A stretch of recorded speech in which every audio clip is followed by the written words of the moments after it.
Sudah tahu makanannya basi masih dimakan. Kalau makanannya basi, kenapa juga tuh harus dibawa ke sekolah untuk murid-murid itu makan? Apakah proses pengolahan makanan itu dijalankan dengan baik dan benar? Apakah pengemasannya dilakukan dengan baik dan benar? Jangan kalian kop semua karena keluarga semua. Ini semua harus ditelusuri. Jangan karena kalian ingin untung yang sebanyak-banyaknya, kalian memberi makan racun, memberi makanan-makanan basi. Maka tidak bisa tidak. Pengelola dapur SPPD mesti diproses. Ini presiden buruk ya bagi program MBG yang dicetus oleh presiden tercinta kita Prabowo Subianto. MBG ini kan proyek terbuka. Masa kemudian dikelola dengan sistem tutup-tutup begini?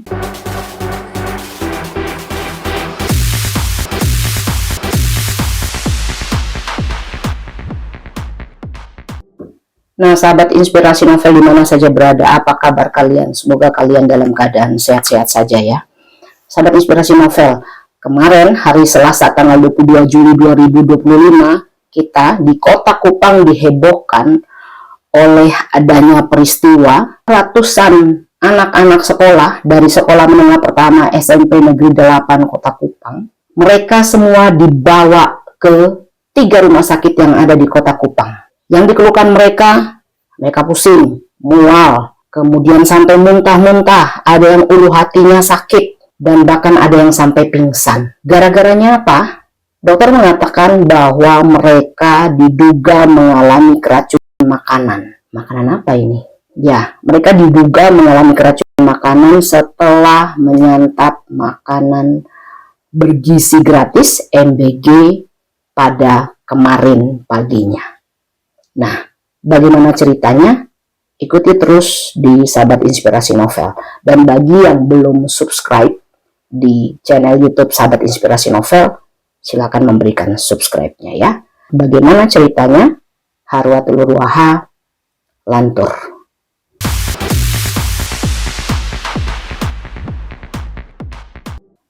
Sahabat Inspirasi Novel, hari Selasa tanggal 22 Juli 2025 ada peristiwa yang menghebohkan di SMP Negeri 8 Kota Kupang. Kota Kupang ini berada di Provinsi Nusa Tenggara Timur ya. Nah, pagi harinya pada sekitar jam 8 pagi, sejumlah murid di sekolah itu bolak-balik ke kamar mandi. Lagi pelajaran nih di sekolahnya. Kemudian mereka izin gurunya, "Bu, Pak, kami ke belakang ke toilet, perut sakit." Nggak 1-2 orang, tapi banyak orang bolak-balik mengeluh perutnya sakit. Bahkan ada yang mual, ada yang pusing, ada yang muntah-muntah. Lalu oleh gurunya mereka diarahkan ke UKS. UKS ini unit kesehatan sekolah, seperti puskesmas kecil di sekolah itu ya, di UKS. Masuk belasan orang nih, mengeluhkan hal yang sama. Mual, perut sakit, diare yang berlebihan, kemudian muntah-muntah yang tadi saya bilang ya, terus kemudian ulu hatinya sakit. Belasan orang masuk ke sana. Guru-guru pada panik dong. Ini kenapa nih kok banyak bersamaan sekali masuknya? Terus mereka ditanya, "Kenapa? Kok kalian mengalami hal begini?"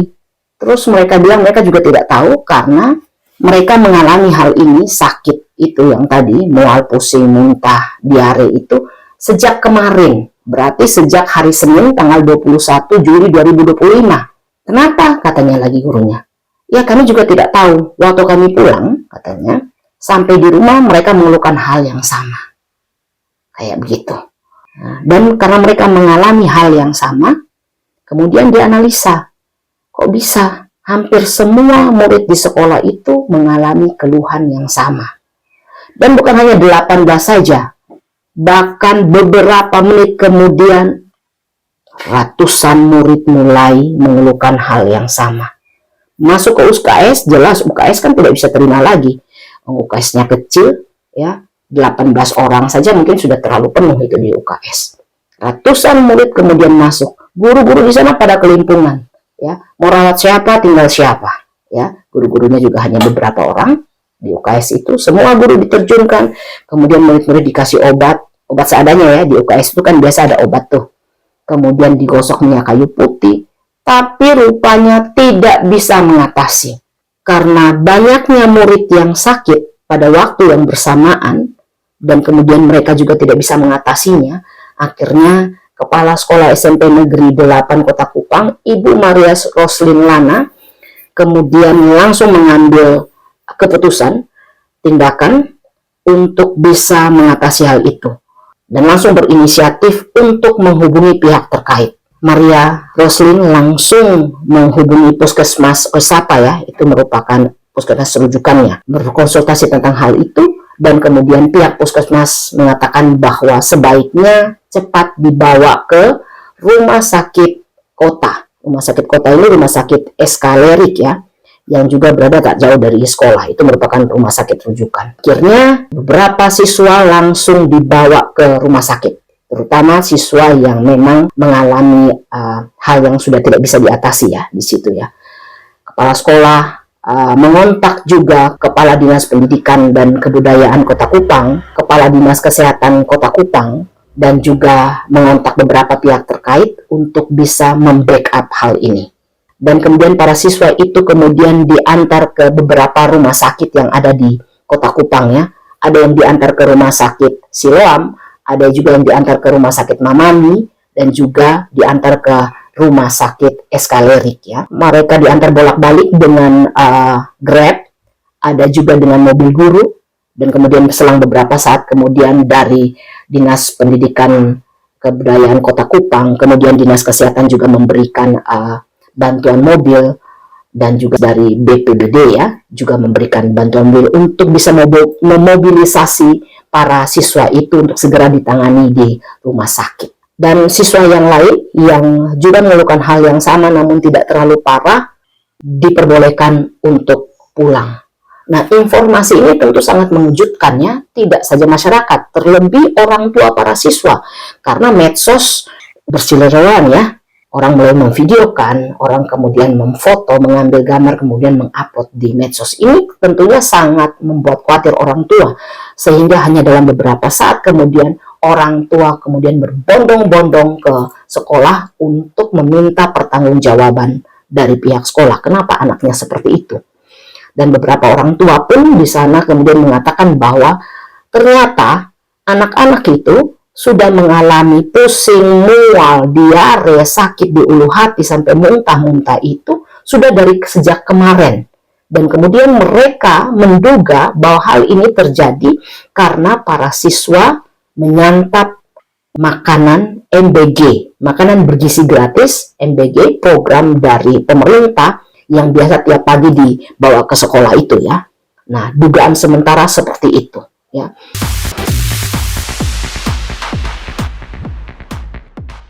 Orang tua ya sempat terjadi aksi protes ya di sana ya. Orang tua mana yang tidak panik ya ketika anaknya yang masih berusia belasan tahun kemudian mengalami hal itu, lalu ketika mereka sampai di sana anaknya sudah tidak ada. Dan kemudian ketika mereka mau mencari ke rumah sakit, sekolah pun tidak punya data. Si A, B, C ini di rumah sakit mana, si C, D, E, F ini di mana, dan sebagainya di mana ya. Ya, tentunya sekolah juga tidak bisa disalahkan. Kenapa? Karena kan sekolah ingin bertindak cepat nih, ya kan? Membawa saja siswa-siswa itu ke rumah sakit, yang penting bisa ditangani. Tapi orang tua juga tidak bisa disalahkan karena mereka kan panik. Jadi mereka membutuhkan data yang jelas. Anak saya dibawa kemana? Makanya sempat terjadi sedikit konflik di sana ya, namun bisa diatasi karena Satpol PP Kota Kupang juga kemudian langsung ke lokasi untuk bisa mengamankan dan menenangkan situasi di sana ya. Dan siswa terus tetap mobilenya ke rumah sakit dan sebagainya ya.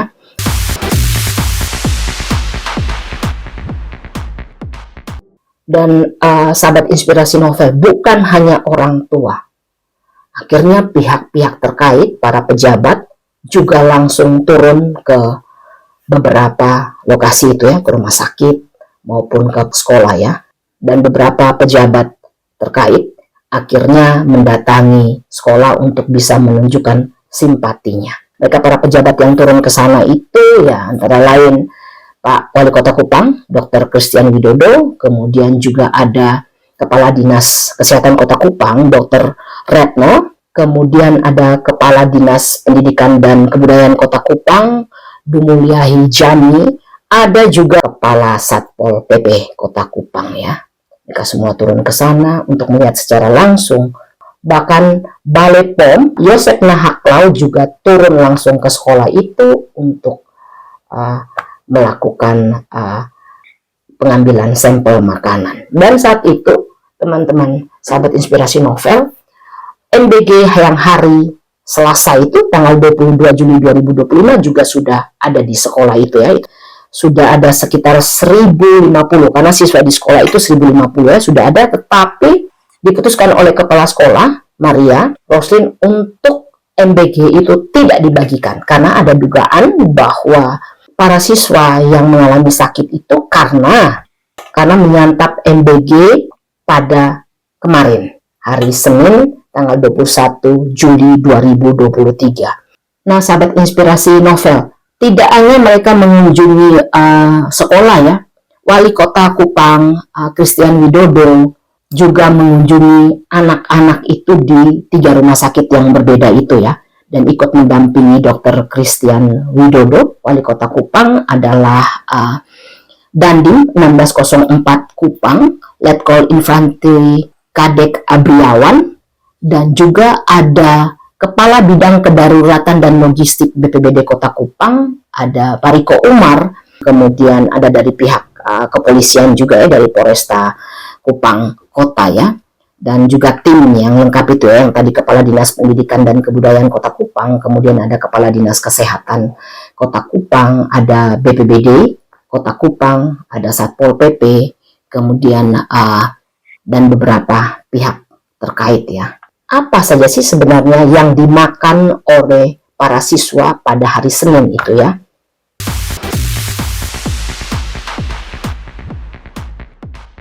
Apa saja sih sebenarnya yang dimakan oleh para siswa pada hari Senin itu ya? Nah, anak-anak sekolah itu mengaku mengkonsumsi MBG yang pada hari Senin itu antara lain ya tentunya nasi ya, kemudian ada rendang, lalu ada sayur buncis, ada sayur bunga pepaya, ada wortel, dan ada rendang, serta buahnya itu pisang ya pada hari Senin itu. Nah, sebagian anak mengaku bahwa MBG yang pada hari Senin itu mereka melihat bahwa kondisi fisik ya, secara fisik, secara kasat mata, rendang itu sudah berbusa ya dan agak sedikit berair ya. Bahkan ketika mereka menciumnya, bukan hanya rendang tapi ada sayur juga, itu sudah berbau basi. Tapi entah kenapa ketika mereka sudah mencium dan melihat kondisi makanan seperti itu, kok masih dimakan? Nah, ini pertanyaannya ya. Kalau sudah mencium aroma basi, kemudian melihat secara fisik kuah rendang itu, bukan kuah ya, bumbu dan rendang itu sudah berbusa, kok malah dimakan? Ini yang jadi pertanyaannya. Kalau mungkin mereka tidak makan, ya mungkin mereka tidak mengalami sakit itu. Tapi namanya kejadian sudah terjadi ya, kita tidak pernah tahu alasannya kenapa mereka tetap memakan makanan yang kata mereka diduga sudah basi itu. Dan hal ini juga dibenarkan oleh kepala sekolahnya, Maria Roslin, yang mengatakan bahwa menurut pengakuan anak-anak, ya memang daging rendang itu sudah berbusa, ya, dan sudah basi. Dan ketika dia bertanya kepada anak-anak, ada sebagian anak yang mengatakan bahwa iya sudah basi, tapi kami makan karena kami lapar. Miris ya. Tapi kita tidak tahu ya, sahabat Inspirasi Novel, apakah pernyataan itu benar atau tidak ya. Karena semua masih dalam proses penyelidikan ya. Dan juga kita tidak tahu apakah benar sakitnya anak-anak mual muntah, pusing, ulu hati sakit ini sampai pingsan itu terjadi karena mengkonsumsi MBG pada hari Senin itu ya. Tapi karena kemudian ratusan siswa di situ mengalami hal yang sama, maka dugaan sementara bahwa mereka mengalami keracunan makanan usai menyantap MBG yang pada hari Senin tanggal 21 Juli 2025 itu ya. Dan anak-anak kemudian dirawat di 3 rumah sakit yang tadi saya sebutkan ya. ada di Rumah Sakit Mamami, ada di Rumah Sakit Siloam, dan kemudian juga ada di Rumah Sakit SK Lerik ya. Yang paling banyak itu di Rumah Sakit Mamami ya, itu sampai puluhan orang di sana. Jadi miris sekali, sahabat inspirasi novel. Mereka sampai tidak kebagian itu tempat tidur, kemudian mereka harus duduk di bawah. Ya pihak rumah sakit juga tidak bisa disalahkan ya, karena ini kejadiannya tiba-tiba, kemudian mobile begitu banyak pasien yang datang, tapi mereka berusaha untuk cekatan untuk menangani segera anak-anak itu ya. Dan juga hasil sementara yang dikemukakan oleh dokter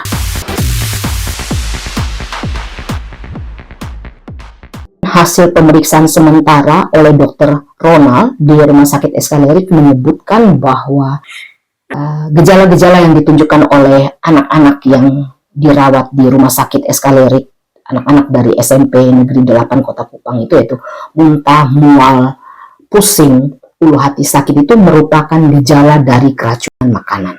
Karena lagi-lagi belum bisa dipastikan apakah keracunan makanan itu karena MBG yang disantap mereka pada Senin itu atau tidak.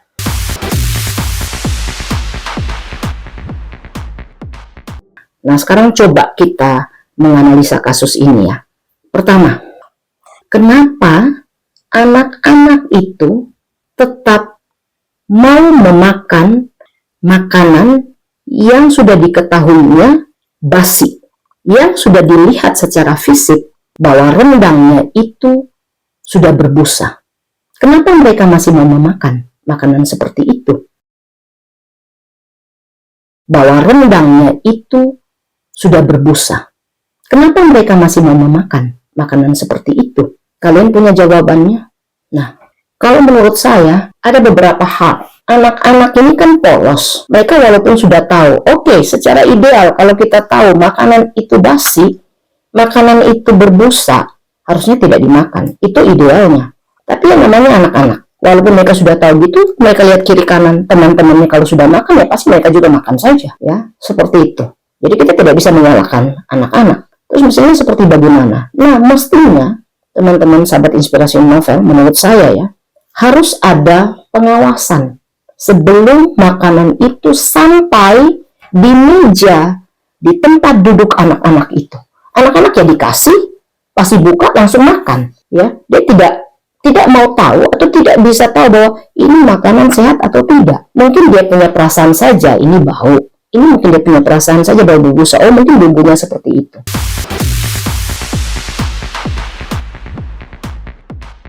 Makanya seharusnya ada pengawasan. Pengawasannya seperti apa? Tentunya pastikan ada rule ya. Kalau menurut saya, mekanisme MBG ketika sampai ke sekolah dan sampai ke meja kursi anak-anak itu mestinya ada aturan main kan. Mestinya makanan ketika dibawa ke sekolah oleh pihak dapur SPPG, yaitu Satuan Pelayanan Pemenuhan Gizi, ketika makanan itu sampai ke sekolah, mestinya harus ada tester.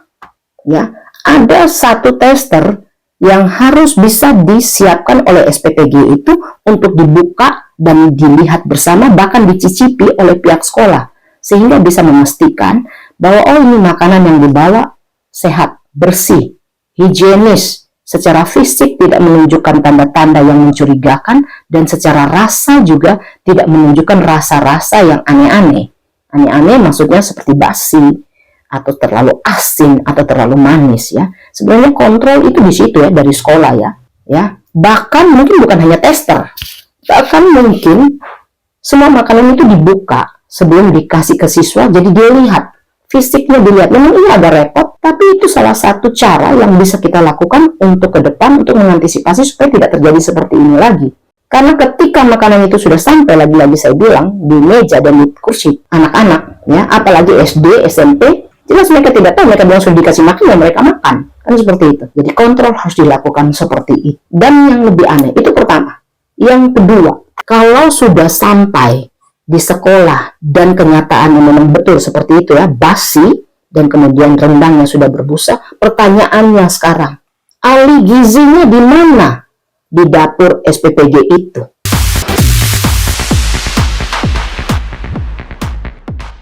Ahli gizinya di mana di dapur SPPG itu? Iya kan, sahabat inspirasi novel? Pasti ada prosedur. Cara masaknya bagaimana, jam berapa harus masak, ya, menunya apa, jenisnya apa, secara kesehatannya bagaimana, secara kebutuhan kalorinya, karbohidrat dan sebagainya. Tentu ada hitung-hitungan dan itu diketahui oleh dapur SPPG ya. Bukan hanya diketahui oleh dapur SPPG, tapi kan harus ada orang yang mengontrol ya. Mekanismenya kan pasti harus seperti itu. Harus ada ahli gizi yang ada di situ sehingga memastikan makanan yang dimasak oleh dapur SPPG itu tidak saja memenuhi syarat tentang kalori kah, nutrisinya kah, karbohidrat, tapi juga higienis ketika dalam proses penyajian itu. Sehingga bisa diminimalisir. Kalau mungkin benar itu rendangnya sudah berbusa, ahli gizi pasti akan bilang stop, jangan dikasih, masak yang lain. Atau tidak, sayurnya sudah basi, stop, tidak boleh diberikan. Karena ahli gizi juga ada di sana, bukan hanya melihat, pasti dia harus mencoba.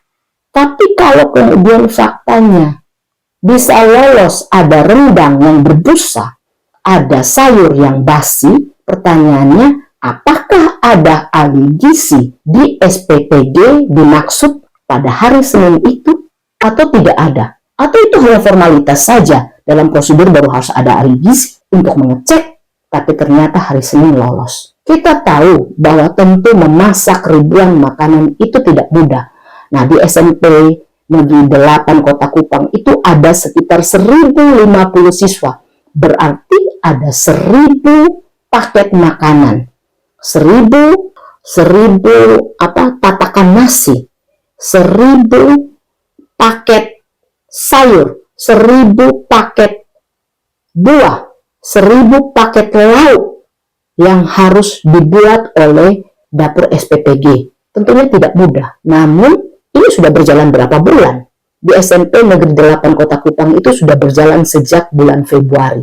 Kalau kita hitung Februari, Maret, April, Mei, Juni, Juli, sudah 6 bulan. Berarti harusnya SPPG itu berpengalaman dong, sudah tahu dong caranya bagaimana memasak makanan supaya tidak basi, bagaimana menyajikan lauk juga yang supaya higienis dan tidak menimbulkan hal-hal seperti ini. Kan seperti itu. Tapi kalau sudah 6 bulan berjalan, kemudian kemarin itu terjadi seperti itu, kita mau bilang apes. Memang mungkin baru terjadi sekali ya, tetapi saya rasa ini sangat konyol ya. Sangat konyol karena kita hitung-hitungan saja. Memang tidak semua ya, kepala sekolah bilang ya.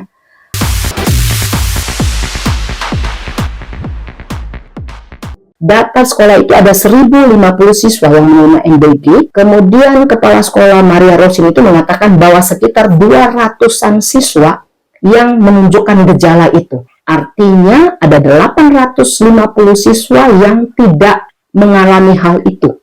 Nah, dari 200-an siswa yang menunjukkan gejala itu, yang dibawa ke rumah sakit kemarin itu sampai posisi Selasa sore itu ada sekitar 140. Jadi 60-nya tidak dibawa ya. 200 mengalami, 140 dibawa ke rumah sakit, 60 siswanya tidak ke rumah sakit. Nah, mungkin kita bisa mengatakan bahwa 200 paket makanan itu yang apes, yang basi, yang rendangnya berbusa. Tapi yang 850 itu tidak. Tapi belum tentu juga, mungkin yang 850 siswa itu yang lain daya tahan tubuhnya kuat, ya, sehingga tidak menunjukkan gejala itu. Tapi faktanya seperti itu ya, hanya sekitar 200-an orang yang menunjukkan gejala itu. Analisa lainnya, oh mungkin hanya 200 paket itu yang bermasalah. Tapi yang tadi lagi-lagi saya bilang, tidak akan bermasalah ketika ada pengontrol. Ahli gizinya ada di situ. Jadi inilah yang harus ditelusuri. Apakah prosedur itu dijalankan dengan baik dan benar? Apakah proses pembuatan, pengolahan makanan itu dijalankan dengan baik dan benar? Apakah pengemasannya dilakukan dengan baik dan benar? Apakah pendroppingnya dilakukan dengan baik dan benar? Ya. Ini semua harus ditelusuri. Karena ini presiden buruk ya bagi program MBG yang dicetus oleh presiden tercinta kita, Prabowo Subianto. Seperti itu ya. Semoga ke depan tidak terjadi lagi. Tapi bukan berarti memaafkan. Kita tidak boleh mengatakan begini, oh ini musibah. Memang siapa yang bisa tahu prediksi musibah? Siapa yang bisa tahu dari 1050 itu 200 yang terkena itu? Musibah, oke, musibah. Tapi bukan berarti kemudian kita menyalahkan musibah, ya, karena musibah itu terjadi karena ada kelalaian itu. Jadi kelalaian itu tetap harus diproses. Ketika memang benar bahwa anak-anak yang diduga mengalami keracunan makanan itu karena menyantap MBG pada hari Senin 22 Juli 2025 itu, maka tidak bisa tidak, pengelola dapur SPPG mesti diproses.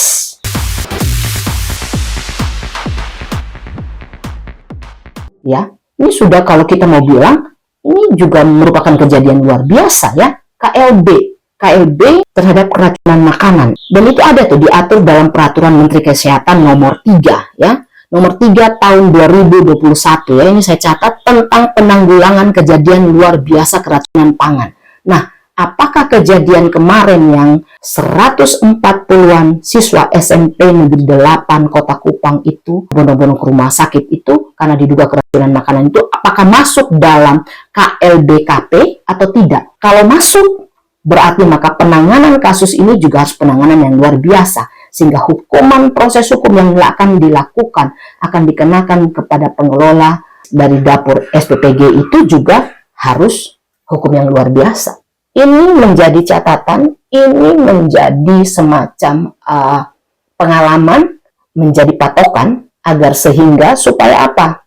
Supaya dengan proses hukum yang benar terhadap pengelola SPPG ini, sehingga tidak lagi dilakukan oleh yang lain. Karena kita tahu di NTT ini, di beberapa tempat juga kita tahu ya, dalam berita-berita media itu ya, di Flores, di daratan timur, di wilayah Kota Kupang dan sekitarnya pun dulu tuh pernah tuh ada beberapa kali makanan basi, ada makanan yang sudah dimakan kemudian ditaruh di situ lagi, ada ya, datanya sangat banyak seperti itu ya, basi dan apa, tapi tidak terblow up seperti yang sekarang ini karena terjadi kemudian ratusan siswa mengalami sakit itu ya, seperti itu. Jadi ini presiden buruk dan harus memang diatasi dan bisa ditindak tegas.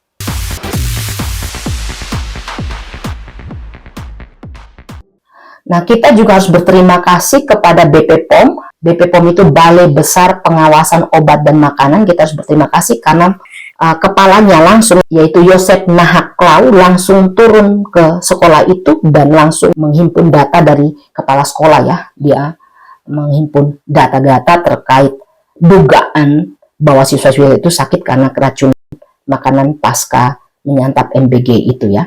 Dan dari BP POM sendiri mengatakan bahwa mereka sudah ambil sampel makanan untuk kemudian bisa dicek di laboratorium untuk mengetahui kandungan apa yang ada dalam makanan itu. Apakah memang kandungannya tergolong dalam potensi bahaya yang menyebabkan anak itu sakit atau tidak. Kita sementara menunggu hasilnya. Dan Pak Wali Kota Kupang juga, Dr. Christian Widodo juga mengatakan bahwa dia belum bisa mengambil tindakan evaluasi terhadap peristiwa ini, khususnya terhadap dapur SPPG itu, sebelum menunggu hasil dari BPOM. Tapi analisanya dan catatan kritisnya adalah begini, sahabat Inspirasi Novel. Yang kita tanyakan adalah sampel makanan yang kemarin diambil oleh BPOM itu sampel makanan yang mana? Apakah sampel makanan yang tanggal hari Selasa tanggal 22 Juli 2025 atau yang mana? Karena makanan MBG 1050 paket makanan MBG yang ada di sekolah itu belum dimakan kok oleh para siswa, masih ditaruh di situ, belum disentuh. Sehingga kalau BPOM itu mengambil sampel makanan yang dari situ, ya gimana hasilnya? Kan tidak ada kaitan dengan sakitnya anak-anak itu yang diduga akibat keracunan. Karena anak-anak kan belum makan. Anak-anak mengatakan bahwa mereka mengalami sakit itu karena mereka menduga bahwa mereka menyantap makanan yang kemarin. Nah, seharusnya BP POM kan ngambil sampel makanan yang hari Senin, tanggal 21 Juli 2025. Tapi di mana mengambil sampel makanan hari Senin? Yang kemarin sudah hari Selasa kok. Ya, seperti itu. Pasti jejaknya kan sudah hilang. Jejak makanan yang hari Selasa, Senin itu. Ya, mungkin saja kemarin ketika kejadian ini terjadi, ya hari Selasa kemarin ketika BPOM datang, kemudian mengetahui hal ini, hari Selasa itu BPOM kemudian langsung pergi ke dapur SPPG itu untuk bisa mendapatkan, menemukan masih ada yang makanan itu adalah makanan yang hari Senin tanggal 21 Juli 2025 ya, kita berharap saja ya makanan yang hari Senin itu mungkin masih ada di dapur itu, kemudian mengambil sampelnya. Karena apa?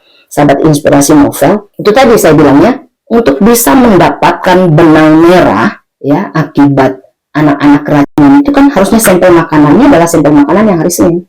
21 Juli 2025 bukan mengambil sampel makanan yang hari Selasa. Kan belum dimakan sama anak-anak. Polisi juga sementara melakukan penyelidikan atas kasus ini dan semoga penyelidikan ini berjalan dengan baik. BPOM mendapat hasil yang baik, tepat, dan sanksinya juga harus tegas dan tepat. Teman-teman sahabat Inspirasi Novel, kita hanya berharap kejadian seperti ini tidak terulang lagi untuk sekolah-sekolah lain. Ini saya dapat informasi juga nih, bahwa ternyata kemarin itu hari Selasa 22 Juli 2025, ternyata bukan hanya di SMP Negeri 8 Kota Kupang, bahkan ada tuh di sekolah dasar lainnya yang juga siswanya mengalami hal yang sama. Nah, ini kita tidak tahu apakah memang makanan mereka juga mengalami hal yang sama itu karena mengkonsumsi makanan MBG, dan apakah makanan MBG yang disantapnya itu adalah dari dapur yang sama. Nah, ini catatan-catatannya lagi nih. Catatan-catatan yang mesti harus diperbaiki dan dievaluasi oleh pemerintah ya.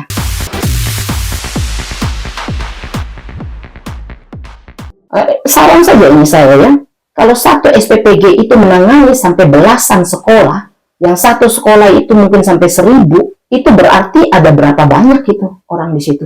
1000 kali 15, 15 kali 1000, berarti ada berapa? 1000 kali 15, 1000 kali 10 saja sudah 10.000. 10.000 berarti 15.000 makanan yang harus disiapkan dalam satu hari. Mampu tidak? Tidak jadi soal kalau stafnya banyak, tim dapurnya banyak. Ini yang menjadi evaluasi nih. Satu SPPG harus diberikan hanya beberapa sekolah saja. Paling tidak satu sekolah supaya apa, kebagian juga kan? Sehingga tidak hanya fokus didominasi oleh mungkin ya oleh SPPG tertentu, dibagi sehingga semuanya bisa dapat. Bukan hanya ini soal bukan hanya soal membagi-bagi kue, tetapi juga ini sebenarnya membagi-bagi kesempatan kepada pelaku-pelaku UMKM lain sehingga juga mereka bisa turut ikut membantu pembangunan, membantu pendidikan dengan produk makanan yang dihasilkan itu. Ya, jangan hanya dominan untuk 1-2 SPPG saja di satu tempat. Ya, nanti akibatnya kayak begini nih, ya. Lain hal kalau tadi saya bilang ya, ketika stafnya banyak, ketika tim dapurnya banyak, ya. Tapi kan lebih sedikit lebih baik sebenarnya, karena apa, pengelolaannya juga akan lebih efisien, waktu yang dipakai juga lebih efisien, ya. Timingnya tepat, seperti itu. Ya, ini harus dievaluasi dan pihak pengelola SPPG juga harus bertanggung jawab. Harus mengklirkan persoalan ini seperti apa, kenapa terjadi ini. Karena saya selalu percaya tidak ada asap, tidak ada api. Pasti selalu ada alasan. Tetapi biar bagaimanapun kekeliruan yang sudah terjadi, jika benar ya, makanan itu yang membuat anak-anak sakit. Jika memang sudah kejadian yang seperti ini, maka tidak bisa tidak.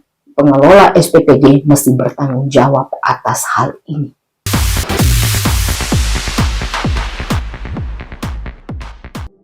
Nah, untuk pengelola ya dapur SPPG, Satuan Pelayanan Pemenuhan Gizi, ini juga catatan untuk kalian ya, untuk bisa lebih bertanggung jawab dalam menerima tanggung jawab dari pemerintah untuk mengelola MBG bagi anak bangsa.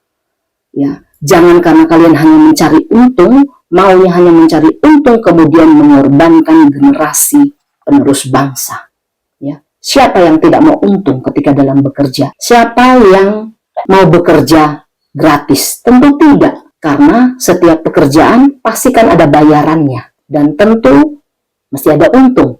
Tapi untungnya ya wajar-wajar saja. Jangan karena kalian ingin untung yang sebanyak-banyaknya, untung yang sebesar-besarnya, kemudian kalian memberi makan racun, memberi makanan-makanan basi, memberi makanan-makanan yang tidak layak, memberi makanan yang tidak bergizi kepada anak-anak penerima manfaat. Itu tanggung jawab kalian, bukan hanya tanggung jawab terhadap kredibilitas kalian sebagai manusia, tapi juga tanggung jawab moral kalian. Bagaimana kalau anak-anak kalian yang menyantap makanan itu? Bagaimana kalau keluarga kalian yang menyantap makanan itu? Tentu kalian tidak mau kan? Jadi, kelolahlah program MBG ini dengan baik, melihat kandungan gizi yang ada di dalamnya itu dengan baik, menghitung waktu yang tepat, ya, dapat memilih jenis makanan yang baik, yang bergizi, dan proses pengantarannya itu juga menghitung dengan waktu yang tepat sehingga tiba di tempat dengan selamat, tiba di tempat tepat waktu.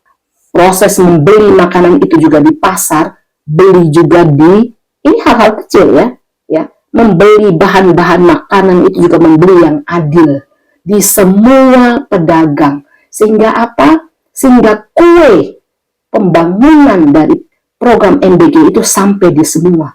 Jangan hanya menguntungkan kalian punya keluarga, klan keluarga kalian. Oh, saya beli di sini sayurnya, artinya di sini tidak dapat. Program dari Presiden SBY ini kan seperti itu, bisa menyentuh rakyat semua. Semua bisa menerima manfaatnya, tidak saja anak sekolah, ya, tapi juga pedagang-pedagang yang menjual bahan-bahan makanan. Jangan kalian kop semua karena keluarga semua, ya. Jangan juga di dapur itu hanya kasih kau punya keluarga saja, artinya tidak kasih orang lain. Hasilnya kayak gini. Kalau tidak dikelola dengan profesional, seperti itu ya. Membuat makanan itu dengan cinta kasih juga, selain dengan bumbu-bumbu yang memadai ya. Karena proses kalau kita mengelola dengan baik, hati senang, ya, dengan cinta, dengan kasih yang baik, pasti hasilnya juga baik ya. Seperti itu para pengelola SPPG ya. Para pengelola SPPG, terbukalah kepada publik. Banyak wartawan kan, expose. Ini loh dapur kami, seperti ini loh cara kami mengelola. Tidak pernah tuh saya membuka jejak digital yang kemudian ada tuh pengelola SPPG, terutama di Provinsi Nusa Tenggara Timur ya, yang belak-belakan kemudian mengekspos pengelolaan makanannya, mengekspos dapurnya. Ya, tidak ada tuh. Apakah wartawan tidak ke sana untuk mewawancarai? Apakah kalian tidak proaktif? Nah, kalau seperti itu tertutup, ini tertutup apa? Ini program terbuka kok tertutup sekali. Seperti itu. Tentunya kita ingin hal yang baik. Tentunya kita ingin tujuan dari MBG ini berhasil.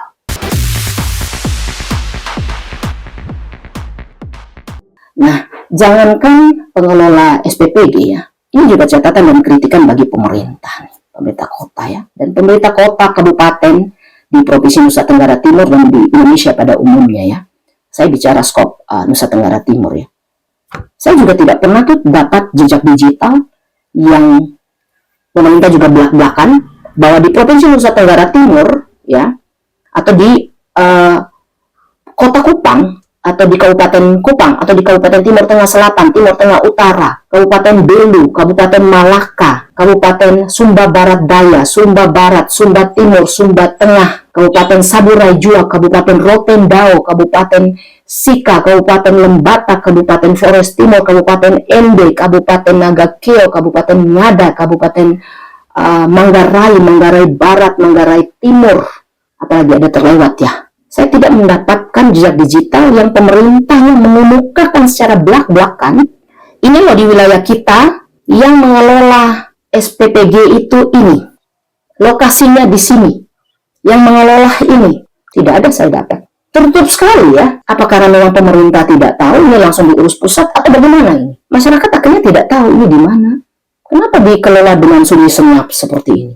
Kenapa dikelola dengan cara diam-diam seperti ini? Karena tidak terekspos, saya mencari jejak digitalnya tidak ada. Jadi sudah waktunya pemerintah juga buka-bukaan. Kalau memang pemerintah kota, kabupaten tahu, ekspos dong di mana saja. Sehingga apa, masyarakat juga semua bisa mengontrol. Ya, ada praktek masak-memasak di sana. Mengontrol juga mereka membeli di mana. Sehingga apa, KKN tidak terjadi. Kolusi, korupsi, nepotisme tidak terjadi. Sehingga masyarakat tahu bahwa oh ini dikelola oleh gini bukan hanya karena dari klan keluarganya saja. Sudah waktunya untuk mengekspos transparansi. MBG ini kan proyek pemerintah, MBG ini kan proyek terbuka. Masa kemudian dikelola dengan sistem tutup-tutup begini?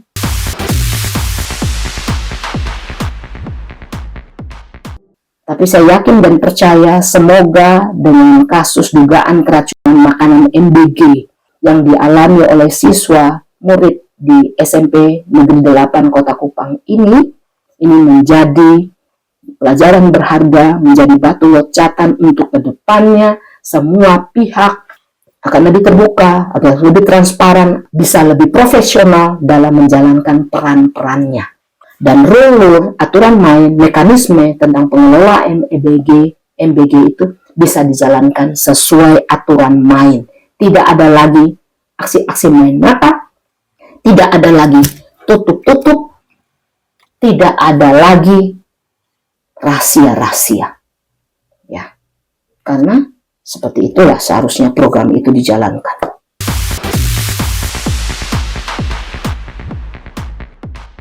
Ya, catatan lainnya lagi juga harus perlu kita ini biaya anak-anaknya bagaimana? Pemerintah Kota Kupang yang tangani atau malah membebankan kembali ke orang tua? Saya rasa semoga tidak ya. Jadi orang tua jangan dibebankan. Karena siapa pun tidak mau musibah ini terjadi dan ini bukan kesalahan dari orang tua. Seperti itu.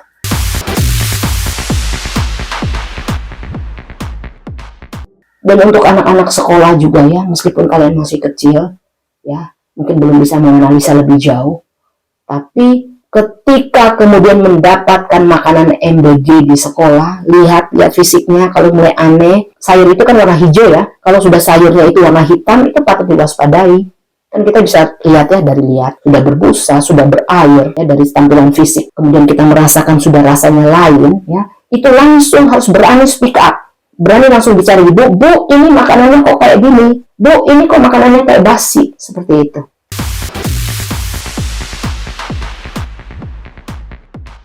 Dan juga catatan tadi ya, harus ada tester. Sekolah harus membuka, memang ini pekerjaan lagi, tetapi demi keselamatan anak-anak. Supaya tidak terjadi begini. Beruntung tidak ada korban jiwa. Kalau ada korban jiwa, kita mau bagaimana? MBG ini tentu programnya sangat baik ya, untuk mengurangi stunting, untuk bisa membantu orang tua juga untuk meningkatkan pendidikannya, karena anak-anak yang makan di sekolah dengan baik, dengan mengatakan bahwa MBG itu adalah makanan bergizi ya, makanan bergizi yang gratis, sehingga membantu orang tua, diharapkan mereka bisa belajar dengan baik. Dan jangan kemudian program ini, anak-anak bukan belajar dengan baik, anak-anak sakit perut, anak-anak mual, anak-anak pusing, anak-anak ulu hati sakit, dan kemudian mungkin jika tidak ditolong cepat, anak-anak malah bisa menjadi korban. Pengaturannya harus mesti lebih jelas, harus lebih teratur.